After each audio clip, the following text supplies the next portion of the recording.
There's a line I found in the archives about this family that stuck with me. Rich in land, but not rich in money. From the documents we went through, we managed to piece the story of this incredible abandoned house together. In 1910, a man named João built this farm, 18 acres of corn and beans, later turned over to wine, right here in Port Country. And when he was gone, his son Antonio took over, at this very desk we're standing at. For a while, under the Salazar regime, the wine business actually did well, but then it fell apart, fast.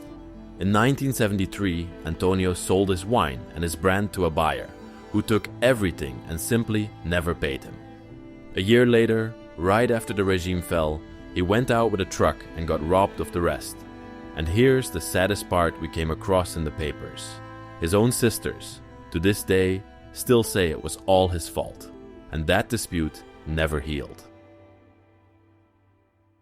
I've recently started to enjoy doing more and more research in the places that we try to document.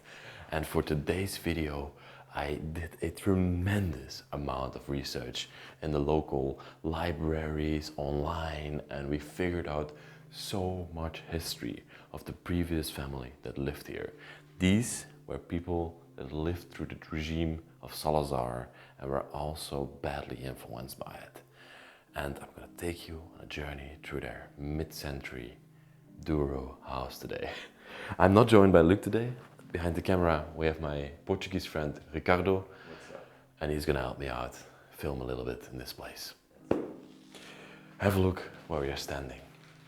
I think this is an absolutely fascinating hallway that's going to lead us into this wine farm, or you could also say like port farm here in the area. They create this special grape for port wine that's made in Portugal, of course, and Porto specifically. Beautiful entrance hall, very typical Portuguese with the stonework, the tile work on the walls, the big jugs. Quite interesting.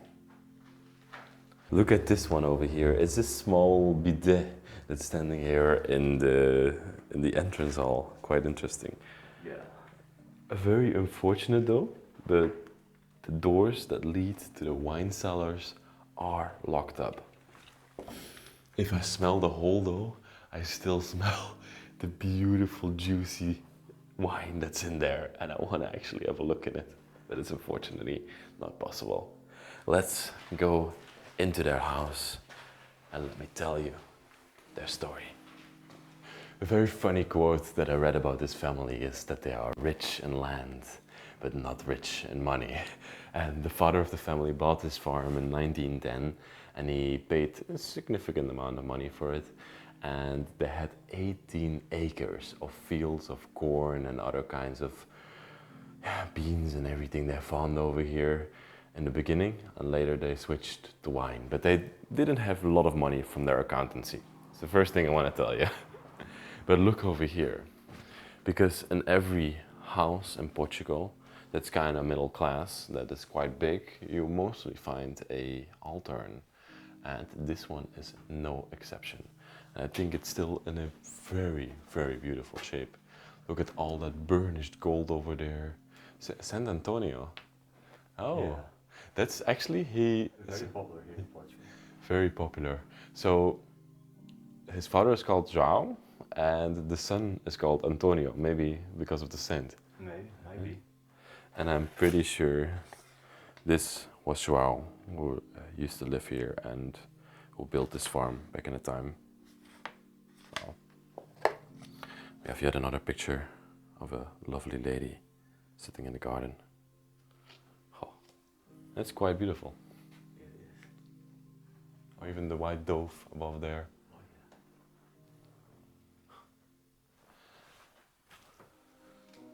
To understand this house, you have to understand the valley it stands in. Going through the history of this region, we learned the Douro Valley isn't just wine country. It's the oldest demarcated wine region in the world, marked out all the way back in 1756, long before anyone else thought of protecting a wine by law. Everything here revolves around one thing, the port grape. Families like this one gave their whole lives to it. First the fields, then the cellars, then the sale. And you can still trace that whole life through the house. The accountancy books in the cabinet, the paperwork on the desk, even artifacts from business ventures as far away as Angola.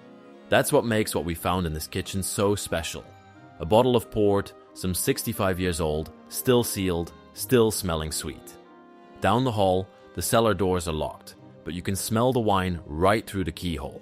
The family is gone, somewhere around the late 90s. The doors of this place just quietly closed. The dispute that broke them is still in the papers, but the thing they built their lives around, the wine, is still here, quietly outliving them all. This house is still full of everything these people ever owned. Like they never took out anything.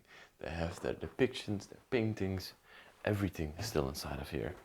You can even see a lovely picture of, again, I think the same lady as we just saw before at the altar, sitting there outside with a blanket. Wow. Probably, most likely, the mother of the family. Here she comes again. Oh, I love the design of the canvas around it. Yeah, it's awesome. Wow. And the cows. Small bathroom, not very interesting. Maybe a small peek. Yeah. You can see what that bathroom looked like. So a bit more about this house. It's built. So I said that he bought it, but actually he built it back in the time. So this is a 1910s Douro style square farm. They're not very noble or anything, these people. They were just kind of merchants, or they came from a little bit upper class family to be able to afford a place like this and 18 acres of ground. And it's a wonderful stone building from the outside, and on the inside you can see there's a lot of space. It looks smaller from the outside than it is from the inside. This, I think, is one of the most incredible rooms of the house. Have a look at this. We call it the piano room, but I think it's more of a dining slash working space of the father where he did his business. I love the piano over here with all the vintage pictures of the family above there. So it was a family of João, the mother. Oh, wait, let's focus first on this one. Here we have João, and that is the mother. And I believe this man behind here is Antonio. And Antonio had two sisters, of course, a lot of cousins and grandchildren, as we can see. But yeah, they were with quite a large family. As it was typical back in the day. Yeah, all Portuguese families were extremely large. Yeah.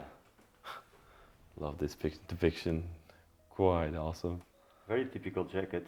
Yeah. And then a couple more pictures over here. Oh wow, this one is quite interesting. I think it's a shoe store. Might be. This one, I love it. The man is laughing and the woman is just with this very serious face next to him. Oh, old pictures are one of my favorite things to see in these abandoned places. And then we have a Henry Hertz piano underneath. Parisian piano. It doesn't function anymore. Yeah.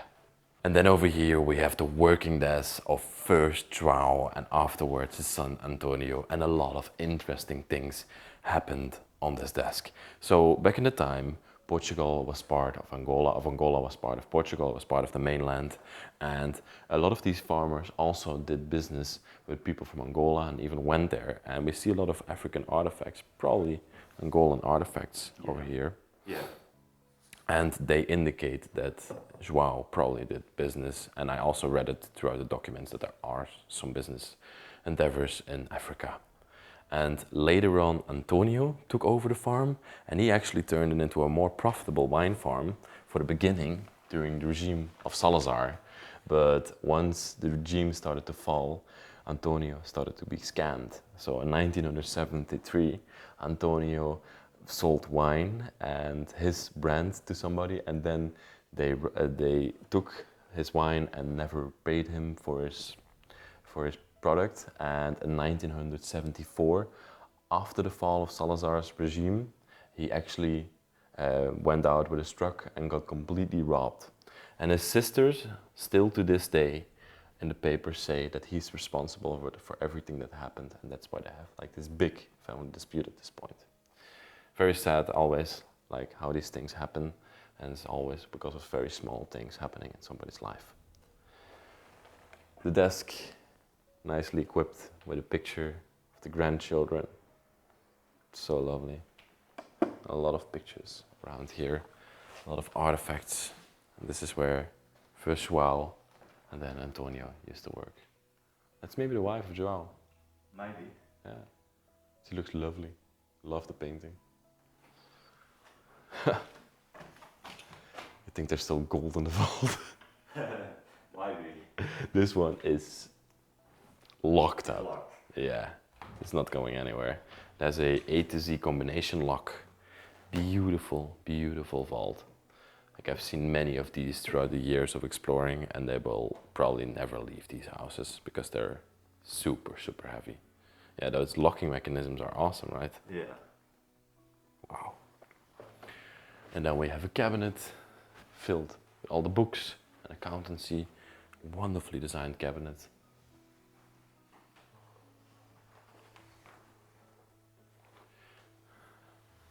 And then here in the middle of the room, we have a lovely table with the chairs around it and the chandelier above it. So I think this room was a bit of a combination of a dining space plus living space. Oh, one thing that I definitely have to show is the craftsmanship in the mirror here. Beautifully carved mirror. Every single detail has been thought about. Huh. That's truly Portuguese to see. There's even a baby in there. Whoa. Yeah. Whoa. That's awesome. Come over here because we are going to show you the first bedroom in this place. And this bedroom, I think, was one of the bedrooms of the children. Two beautiful, yeah, like, I would not even, I think they're very simple. I just need to show you up here. There is a wonderful crest in here, a beautiful gold crest. That's, I think, one of the most beautiful design elements of this bed. But for the rest, it's just a steel bed that's standing in this room. And a large, beautiful Portuguese wood cabinet in the back of the room here. And not to forget, every Portuguese room needs a trunk. With CDs, I guess. Yeah, CDs. Okay. Wow. We have to open every single cabinet just to see if there's something in there. Yeah, blankets, towels for the bathroom. Okay. And from here, we come into the next section of this place. Oh, yes. Yes, maybe I want to show the kitchen first. I think the kitchen is absolutely incredible. So we'll come in a moment to the hallway, but come have a look. I think this is one of the most authentic Portuguese kitchens that I've ever seen. And yeah, I just have no words for it. Everything in this kitchen screams Portugal. From the tile work, I think, here on the wall. Is this tile work? Yeah, it's tile work. The hall tree with the hat and the coat still hanging on there. But also the bread oven here in the corner. And also the exposed brick, as you can see. It's just so authentical. Even the tools above there. A lantern. So people would bake bread in these ovens, right? Yeah. Yeah, this is a typical bread oven.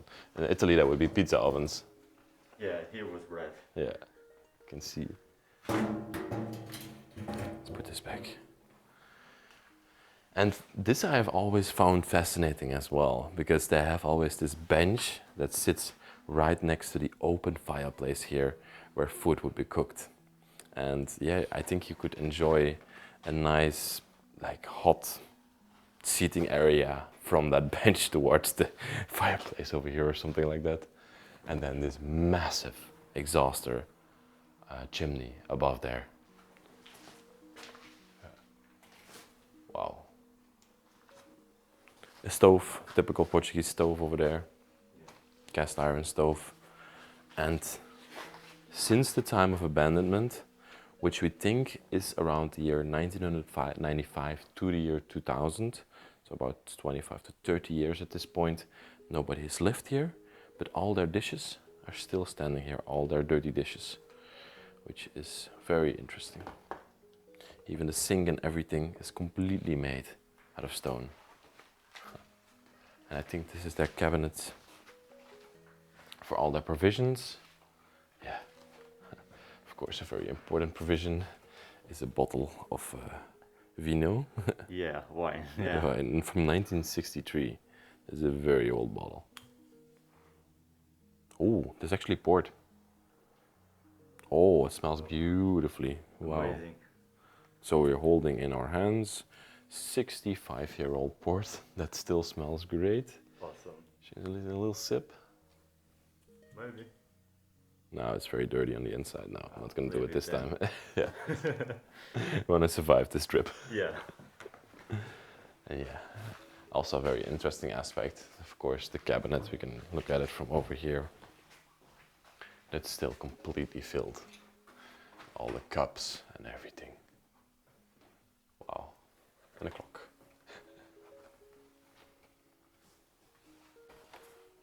Love that kitchen. And here I was going to show a couple of things in the hallway. I think this bench, I show it time and time again in Portugal. It's very typical. It has the divided seat rests and it just looks awesome. This is a bit crooked at this point. Whoa. Yeah, I mean 30 years of abandonment definitely shows it in time. Hey, that doesn't look like Portugal. That looks like the Netherlands. Yeah, yeah, definitely. Yeah, it looks like the Netherlands. Home. Maybe they traveled. Maybe they did. Let's go in this room. Because I think that this room was certainly the room of Antonio and his wife. Like, they most likely slept in here. This is the biggest room in the house. It has a couple of aspects of a master bedroom. We have a furniture set that's absolutely incredible, with the beautiful Portuguese furniture here, the side tables, the drawers, everything. Do you have any idea, like, if this is very common Portuguese furniture? Because I don't know if this is an antique. Yeah, it's kind of common. Yeah. I mean, this might be unique, Yeah. but the style itself, it's common. Yeah. Yeah. Yeah, we have seen this also time and time again, but I've unfortunately not done enough research on Portuguese antiques to be fully sure about that from a child. Yeah. Well, and yeah, a couple more things over here, a nice drawer. That vanity is really wonderful, I would say. The marble top, every piece on there. Yeah. Wow. Oh, this mirror in here even swivels, I think. Yeah. Ooh, yeah, it's quite fragile. Yeah. So, one more thing in this room that I find super interesting is that the bed is in this bedroom. This is for children to sleep with their parents, and it's done quite oftenly, especially in the old times in Portugal. It was done for warmth, but it was also done for the development of the child, and they always slept in the parents' room. And then we have this massive, massive closet standing here in the back of the room. That piece above there is absolutely wonderful. Yeah, it is.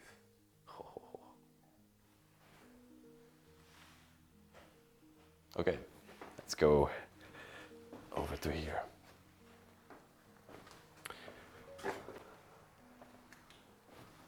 Yes, this is also another incredible room in the house.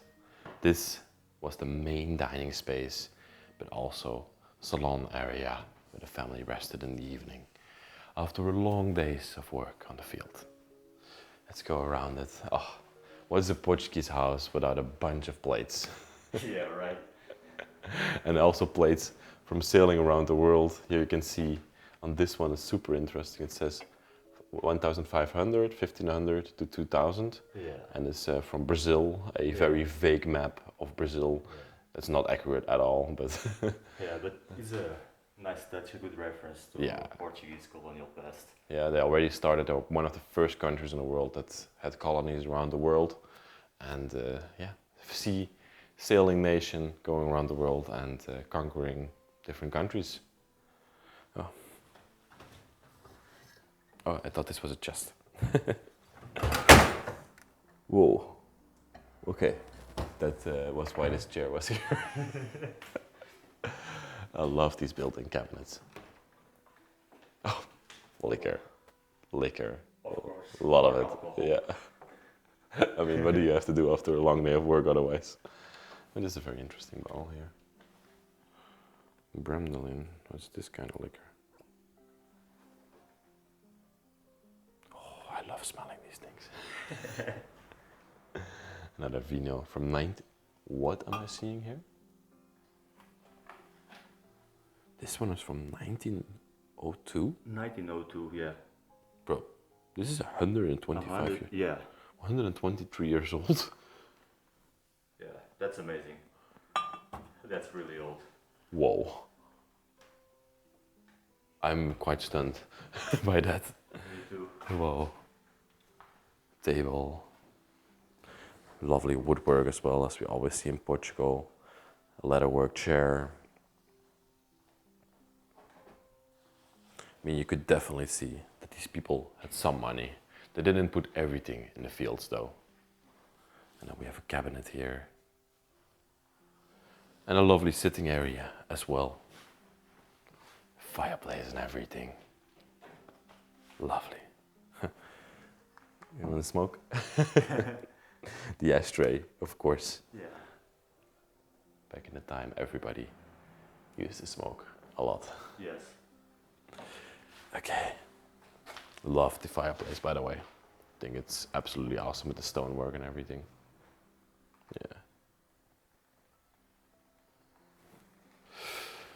Yeah. A very fun fact about the house over here as well is that in the living room, there's also this bedroom with this very uniquely styled Portuguese bed with these spirals coming out of it. I've only seen this type of design in Portugal before. Oh, whoa, there's a bed flying through the room. Do you know maybe the name of this bed, or if this is a... I don't know. I know it's very typical here in Portugal. Yeah. Or at least used to be. Yeah. But I don't know the name of this craftsmanship. It looks very grand. Yeah. But yeah, it's very novel style. yeah, looks very cool. And also the vanity over here is in that same style. Yeah. There's bowls in it. Really cool. Oh my god, the same family picture. Okay. Let's see what's in the chest. Blankets, of course. Yeah, of course.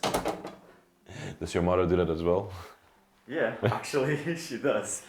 I love that. Okay. And then a cabinet with even more things inside. To show you one more thing in this house. Let's go there. Oh, no, wait. Two more things. Whoa. Look at this picture collage. That's lovely. Standing on the floor here. Isn't those pictures absolutely amazing? Yeah, they are. So, okay, let's go up. So, this is what we have left. There's also a staircase in this house going to the upper floors. I just want to have a peek up there and see. I've not even ventured up here before. Huh. Yeah, well, everything is made out of wood up here. Okay. Wow, those beams are incredible. They're so low. You can see the craftsmanship in them. Wow. Up here, everything seems to be made out of wood. of wood, yeah. Yeah. Really cool. Yeah, nice vanity over here. Wow, it's incredibly hot up here. And this is going to be the hottest day today in Portugal, so probably we're gonna die. Yeah, let's hope not. They had a fascination for Paris. They have a lot of things about Paris Yeah. hanging here. I mean, these people seem to have traveled a little bit at least. Yeah, they seem to. Yeah, Nice paintings. wonderful. Yeah. People actually slept on these upper floors of the house. That must have been horrible in the summer. Oh yeah. Whoa, I couldn't. Portugal is pretty hot in the summer. I mean, right now even I'm already dying, but like imagine like when it's an actual proper hot day, you cannot even sleep up here. Oh yeah, some days you get like 45 degrees Celsius. Yeah, I love this antique sink here in the back. There would be a mirror. I think there still is a mirror. Yeah. Oh yeah. So yeah, that's probably for shaving or washing yourself in the Yes. evening. Very cool. Then you have a little sink down there. So one person slept up here. And oh, wow, look at this. This is the bed that we were just talking about, but in a very common way, in a very simple way. So I did do a little bit of research downstairs on the bed, and that's actually a tied spiderwork bed from the 18th to 19th century. And it's made from dark wood or hardwood. And yeah, this one is a representation of it, but in a simpler version. Yeah. It's way more simple. Yeah, it's more for, I mean, the poor people, I would say, or just to put in a room that's not on display in the house. Yeah.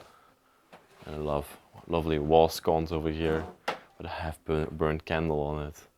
Probably nobody slept up here for centuries. Yeah, probably. I think this was a very fascinating house to explore. And I want to thank you, of course, first and foremost, for coming with me, Ricardo. You're welcome. Otherwise, this would not be possible. And I want to thank you all for watching. Definitely check out the merchandise of Bros with Decay, best way to support the channel. And with this all said, I'm happy to have documented another piece of Portuguese history. And see you next week, another amazing